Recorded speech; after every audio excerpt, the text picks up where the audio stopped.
Os Paroleiros, todas as terças, quintas e sábados, uma nova roda de conversa bíblica e simples. Vambora, que hoje é dia de parola. Muito bom, estamos de volta aqui, pessoal, para o segundo bloco da nossa parola 73. Dessa vez estamos falando sobre as últimas 3 solas, que são os 5 pilares da Reforma Protestante. No bloco passado nós falamos sobre sola fide. Se você não viu, corre lá. Tá no Instagram, tá no Facebook, tá no YouTube e tá no Spotify também. Nesse bloco agora, meninos lindos do meu coração, vamos falar então sobre a quarta sola, que na verdade é um solos. Né? Ó, para quem entende latim agora, sola no feminino, solos no masculino. Então, vamos agora para solos Christus. Solos Christus, ou seja, somente Cristo, somente Jesus. E aí, agora, no momento confissão, eu quero falar para vocês que eu lembrei das musiquinhas do Diante do Trono para crianças. Eles cantavam, ele vai cantar. Só Jesus salva o pecador. Ó, isso é maravilhoso, cara. Isso é maravilhoso. A música ou você cantando? Que é maravilhoso. A música. Meninos do meu Brasil, vamos então falar então sobre solos Cristos. Como no bloco 1, quem começou foi o Paulinho, pro Wilsinho não ficar com ciúme, nem hashtag chateado, então vamos dar a vez aqui para a nossa mente brilhante, começando sobre solos Cristos. O que você tem a me dizer a respeito dele? Tem tudo a ver com ele, Will? Tem tudo a ver com ele, né? Mas eu gosto de dar a primazia sempre ao meu colega, ao meu amigo, ao meu padrinho de casamento, pastor do meu casamento, né? O nosso grande oráculo. Quando nós vamos falar sobre solo Cristo, eu acho que é importante nós mencionarmos a própria palavra de Jesus, né? Eu sou o caminho, a verdade e a vida. Ninguém vem ao Pai senão por mim. E, de novo, né, Lutero está fazendo um contraponto, ele está se levantando contra tudo aquilo que é contrário a essa premissa que Jesus estabeleceu. Então, quando Lutero ele prega as teses, e aí o Paulinho vai saber qual é exatamente a tese que vai falar sobre isso, ele está estabelecendo de novo um fundamento, ele está falando, olha, vocês estão errados no que vocês estão falando. Porque vocês estão estabelecendo caminhos para a salvação que não são bíblicas, né? Vamos pensar em algo aqui, que nós já falamos sobre o Concílio de Trento aqui, quando nós falamos na primeira parola nossa sobre a reforma, é exatamente no concílio que nós vamos ver aí entrar os apócrifos, né? E os apócrifos entram lá como uma medida para agregar mais coisas dentro da palavra. E uma das coisas, se eu não me engano, no livro de Tobias, né? Se eu não me engano, posso estar equivocado, ele vai falar a respeito de que você, através das indulgências, você tem o perdão dos seus pecados. Então, ou seja, aquilo que Pedro vai dizer, que nós somos comprados por um sangue incorruptível, uma moeda incorruptível, o próprio apócrifo, ele vai contrário à palavra, né? Então, é por isso que você que está nos ouvindo, que você que está nos vendo, nós temos falado muito a esse respeito, dizendo o seguinte, nós não estamos aqui para confrontar, mas é só você pegar a questão histórica. E quando você se detém na história, você vai ver que nesse concílio foi estabelecido a inclusão dos apócrifos. E nos apócrifos você vai ver algo que distou. Então, quando, na época das indulgências, né, da época da reforma, nós vamos ver a igreja se levantando e colocando, deturpando o caminho. Não precisa ir longe, nós vamos pegar depois em Apocalipse, falando a respeito da grande prostituta, né, que ia e buscava adulterar o conteúdo. Paulo vai dizer depois, escrevendo a Timóteo, que chegaria um tempo que a galera não ia suportar a sã doutrina. Então você imagina, se na época de Lutero já estava essa luta, imagina agora, né? Então, quando nós estamos falando a respeito somente ser Cristo, é porque ele está fazendo um reforço da própria mensagem de Cristo, a própria essência do Evangelho, que você só vai ao Pai se não for por meio de Cristo. Ele é o caminho, ele é a verdade e ele é a vida. Então, Lutero se levanta contra qualquer coisa que se contrapunha ou contrapusesse a essa máxima que Jesus estabeleceu. A igreja apostólica, e quando eu falo igreja apostólica, eu não estou falando de um segmento qualquer de igreja, né? Mas eu estou falando do segmento da igreja que persevera na doutrina dos apóstolos. A gente vê lá em Atos capítulo 2, nos versículos finais, essa afirmação a respeito da comunidade dos cristãos do primeiro século, né? Perseveravam unânimes na doutrina dos apóstolos, no partir do pão, nas orações, né? Então, quando eu falo de igreja apostólica, eu estou pensando nisso. A igreja apostólica, ela tinha uma mensagem central, que era a mensagem de Cristo, né? Por exemplo, se a gente olhar em Atos capítulo 2, quando do derramamento do Espírito Santo, eu não vou ler o texto, porque o texto acaba se tornando longo, mas Atos capítulo 2, ali, a partir do versículo de número 14, depois do derramamento do Espírito Santo, depois do povo que estava do lado de fora da casa, falar, olha, eles estão bêbados, o que é isso que está acontecendo lá dentro dessa casa, onde essa turma está orando nessas línguas diferentes aí, a gente entende o que está acontecendo lá dentro e tal, e coisa. Aí Pedro começa o seu discurso, né, a partir do verso 14. E pode ver, você lê ali Pedro explicando a profecia do profeta Joel, que está lá em Joel, capítulo 2, versos 28 seguintes. Pedro explica e cita ipsis literis o texto de Joel, dizendo, hoje cumpriu isso diante dos olhos de vocês. Aí isso gera um arrependimento naquelas pessoas que estavam do lado de fora, eles perguntam, o que a gente faz para a gente ser salvo? Né? E Pedro, mais uma vez, ele prega Cristo, né? E isso gera 3.000 batizados. Termina o capítulo 2 de Atos com 3.000 batizados. Se a gente vai para o capítulo seguinte, a própria mensagem de Pedro ela é repetida ali no capítulo de número 3, a partir do versículo de número 11.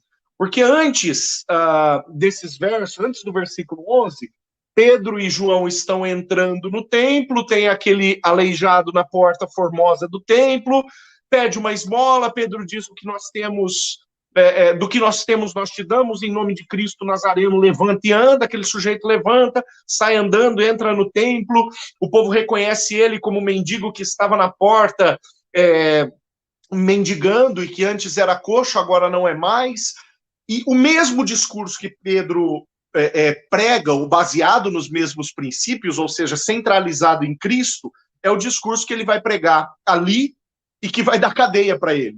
A primeira vez que ele prega, 3.000 batizados. Da segunda vez, dá cadeia, porque ele pregou dentro do templo. Mas o centro da mensagem é justamente Cristo. E o fato de Pedro ter ido para a cadeia, junto com João, os próprios sacerdotes e os macumunados ali com os romanos fazem a orientação de que Pedro pare de pregar acerca de Cristo, Atos capítulo 4. E no versículo 20, Pedro diz, eu não posso parar de falar daquilo que eu tenho visto e ouvido. Né? O que é isso? Isso é a reafirmação de que ele continuaria pregando sobre aquele princípio, sobre a pessoa de Cristo. Pedro pregou sobre Cristo, 3.000 batizados. Pedro pregou sobre Cristo, cadeia. Mas ele não pararia de pregar acerca de Cristo. E se a gente for ver o movimento da Igreja Apostólica, lendo Atos dos Apóstolos, nós vamos ver a centralidade do Evangelho em Cristo. Né? Quando a gente chega lá em Atos 9, a gente vê Paulo convertendo-se ao Evangelho, tendo um encontro com o próprio Cristo. E qual uma das mensagens mais contundentes que Paulo prega? É justamente ele, diante dos poderosos do Império Romano, testemunhando a sua conversão e o seu encontro com Cristo. Né?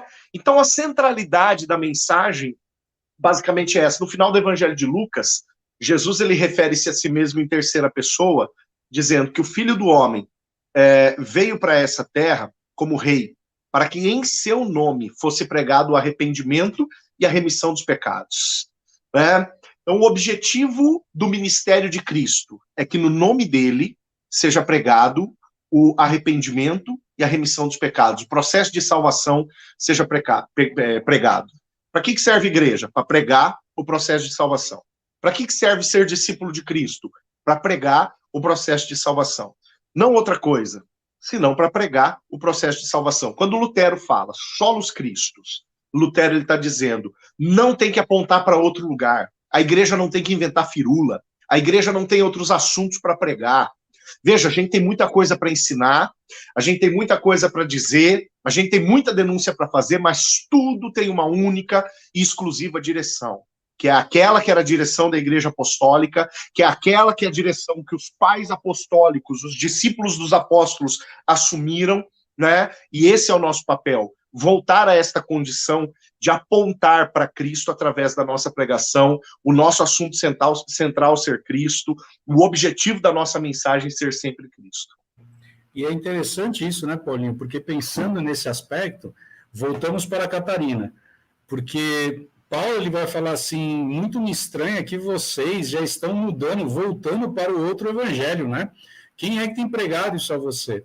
E ele está voltando na discussão exatamente sobre você sair daquele que é o caminho, a verdade e a vida e ir para uma questão da lei, né? Nós vamos nos lembrar que Paulo está combatendo agora, por exemplo, a questão da circuncisão. E ele fala, rapaz, vocês estão voltando numa discussão que nós já superamos.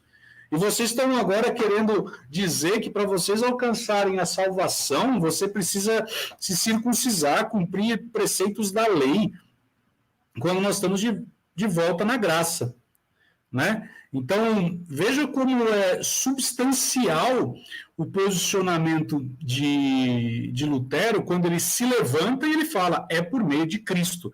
Não é por meio da lei, não é por meio de obras, não é por meio de você dar um tilintar na salva. Exatamente. Ou seja, veja como Lutero ele foi tão inspirado por Deus para ele se levantar, né, ter essa insurreição contra tudo aquilo que estava sendo apresentado. E aí, eu sei que na última parola que nós vamos fazer desse quarteto aqui, nós vamos falar a respeito, será que nós precisamos de um novo avivamento, de uma nova reforma nos tempos de hoje? Mas, sabe, é interessante porque Lutero ele está repetindo exatamente o que Paulo falou, que Jesus também falou quando ele limpa o templo, quando ele chega lá dando chicote em todo mundo, e ele está falando, olha, é por essa forma. Então agora você vê o mesmo ciclo se repetindo, e agora Lutero se levantando. Paulo se levantou, Lutero se levantou, nós vamos ver Leonard Ravenhill se levantando também. Precisamos saber quem se levantou nessa nossa geração, né? Para fazer exatamente isso. Eu gosto muito de uma colocação tua, Will. Ela vai ao encontro daquilo que nós falamos na semana passada, quando eu falei a respeito do Sola Escritura, né? A gente percebe que a história ela vai se tornando cíclica, né? De tempos em tempos a gente vê as mesmas coisas acontecendo. Eu sei que a gente vai acabar dando uma palhinha, talvez um pouquinho de semana que vem, né? Mas a ideia de uma nova reforma parte exatamente disso, né? Será que hoje nós cometemos erros diferentes do que na época de Jesus? Ou os erros talvez são os mesmos? Os erros são diferentes do que da época de Lutero? Né? Então, mas isso vai ficar para frente. O que eu quero pontuar aqui é que falar a respeito da centralidade de Cristo. O Paulinho falou uma coisa bacana também, você também, e eu quero trazer um terceiro elemento para isso, que é exatamente a mudança do sacerdócio.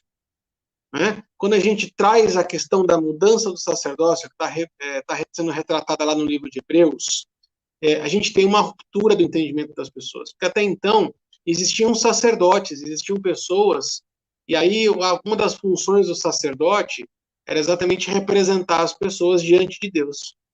Representação das pessoas. E todo mundo colocava a sua confiança naquele que o representava. Né? Então, se o sacerdote X vai estar lá, então fazendo a oferta de sacrifício em relação aos meus pecados, então eu tenho plena confiança que vai fazer a coisa certa, enfim. Pois bem, gente, hoje a gente não precisa mais da pessoa desse sacerdócio, né? Cristo, ele é o nosso sacerdote, nosso sumo sacerdote. Em Hebreus vai falar da mudança de sacerdócio, e a questão do sacerdócio, ela se encerra nele, né?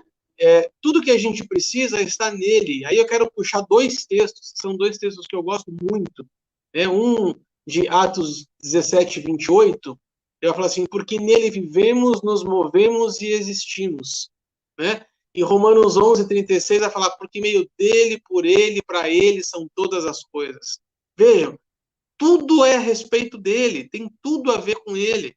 E aí eu trago isso para duas questões hoje para a gente refletir. A primeira coisa, as nossas igrejas hoje, né, vamos tratar de uma forma mais ampla, tem falado mais dele ou mais da gente mesmo? O que tem se pregado tem mais a respeito de Cristo ou tem mais coisa a ver a respeito de mim mesmo? Como eu vejo o mundo, como eu me relaciono com a palavra, como eu... Cara, a quantidade de vezes que a gente fala eu, dentro você escuta dentro de um sermão, você escuta muitos dos louvores, né? Tem a ver comigo, tudo a ver comigo. Na verdade, não tem a ver comigo, tem a ver com ele. A gente tá, aos poucos, o homem está tomando o lugar do centro do círculozinho, né? Eu lembro da escola dominical nossa, que a gente colocava o trono no meio de um círculo, né? A centralidade de Cristo. Mas eu vejo muitas vezes a gente colocando, muitas vezes a gente de volta sentado nesse trono. Mas uma coisa que eu quero mais discutir, eu acho que Paulinho talvez dê uma luz mais forte em relação a isso, até pelo próprio cargo, pelo papel que desempenha hoje. O Wilson também acho que pode falar bastante também.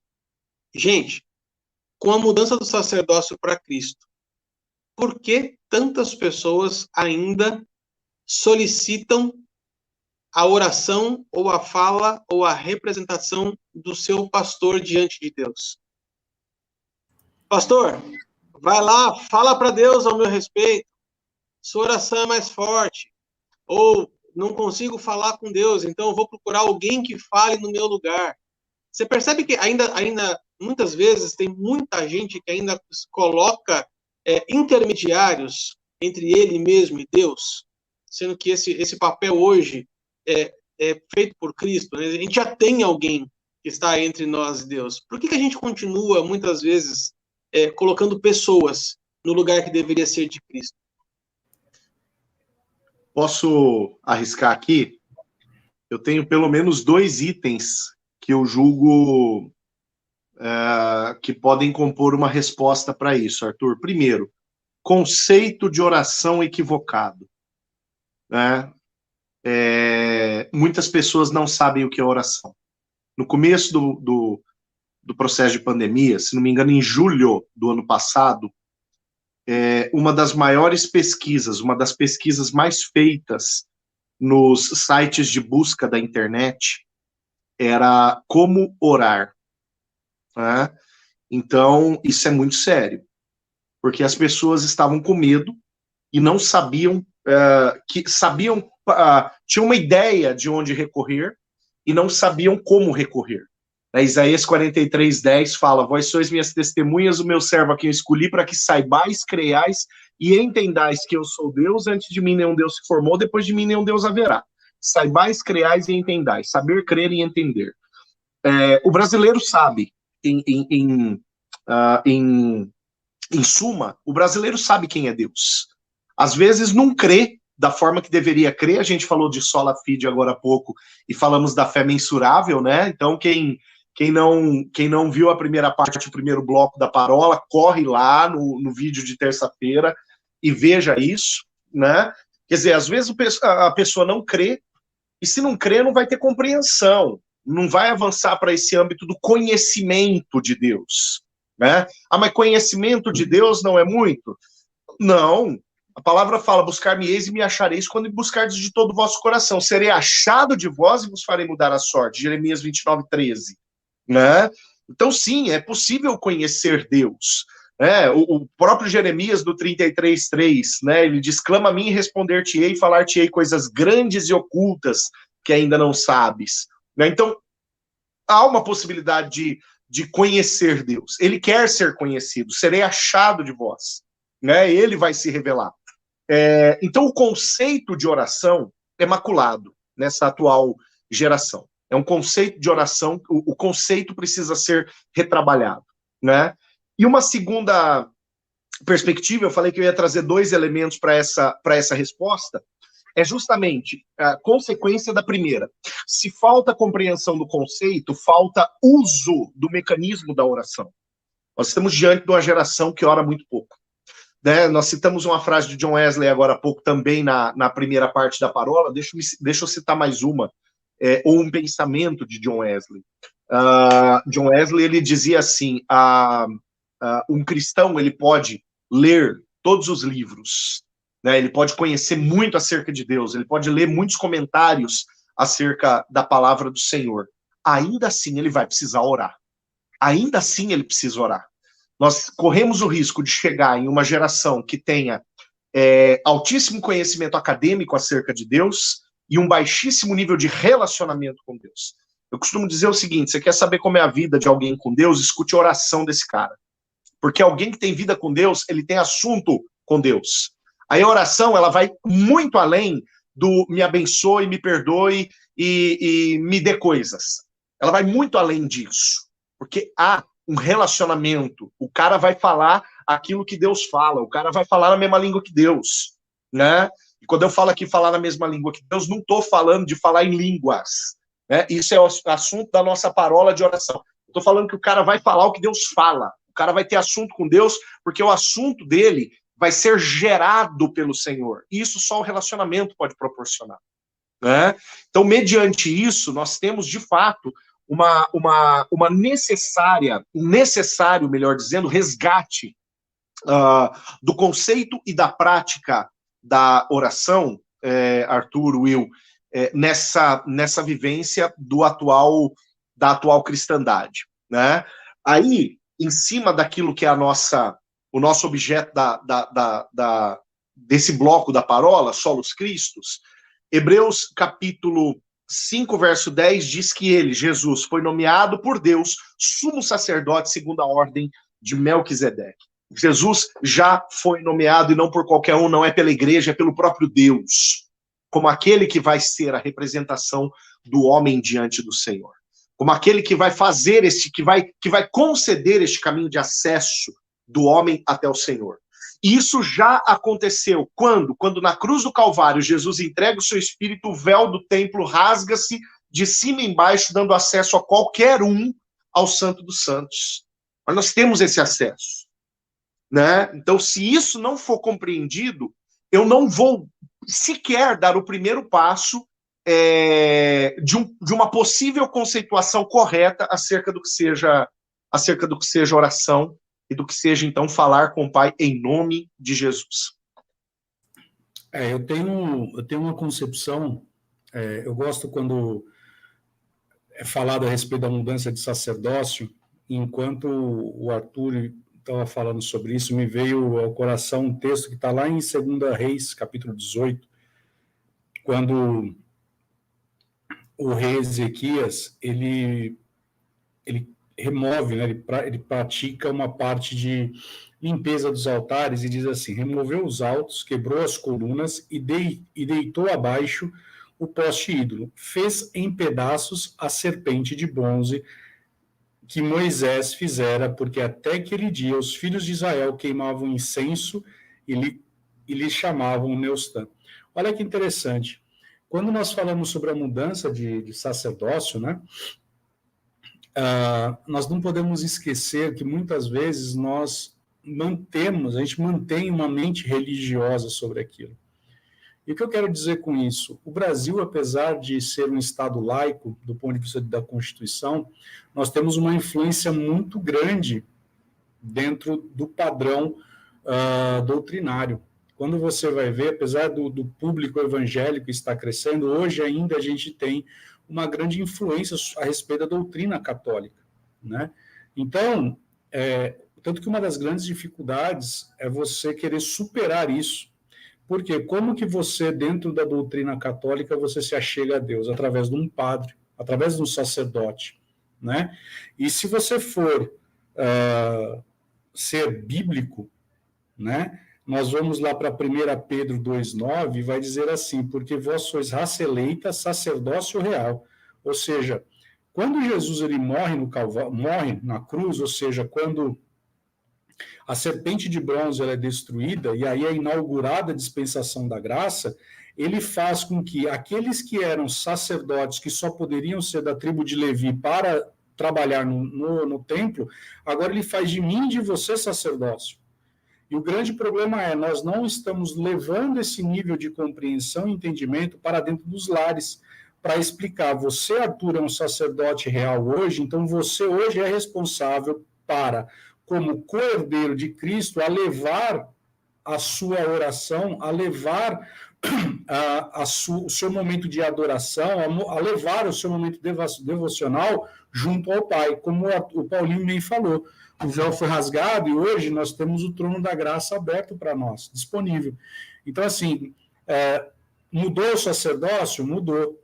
E eu posso dizer, mudou o sacerdócio agora é Cristo e eu sou Cristo nele, né? Nós já falamos de uma parola sobre isso, sobre o que é ser cristão, né? Que na verdade não era um elogio ser cristão. O Paulinho já fez esse esclarecimento aqui em uma das nossas parolas, mas nós precisamos entender.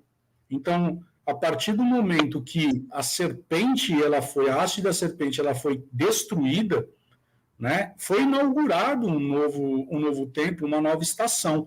Então, eu e você somos o sacerdócio real. Então, eu e você, com Cristo habitando em nós, né, Cristo a esperança da glória, nós precisamos entender que nós temos um papel de levar até o Pai. Esse é o papel do sacerdócio. Agora, diante dessa influência que nós sofremos ainda, né, nós temos essa influência até dentro do nosso próprio contexto evangélico. Você vê isso acontecendo, por quê? E aí não está errado você caminhar com uma pessoa para que ela aprenda a ter uma vida de oração, a você interceder por ela.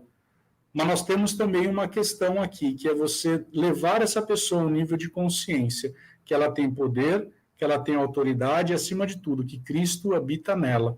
E ela está sentada à direita do Pai, como corpo de Cristo, e Cristo sendo o cabeça da igreja. Sensacional, amém. Gente, vamos chegar ao final, então, desse segundo bloco da parola 73. Falamos agora, então, sobre os solos cristos, a quarta sola das 5 que nós vamos falar no sábado. A gente vai voltar. Eu vi uma frieira ali. Essa sola foi demais, hein, Paulinho? Então nós vamos voltar no sábado para falar, então, da quinta e última sola, que é o Soli Deo Glória. Um grande abraço para você e fiquem com Deus. Até mais. Tchau, tchau.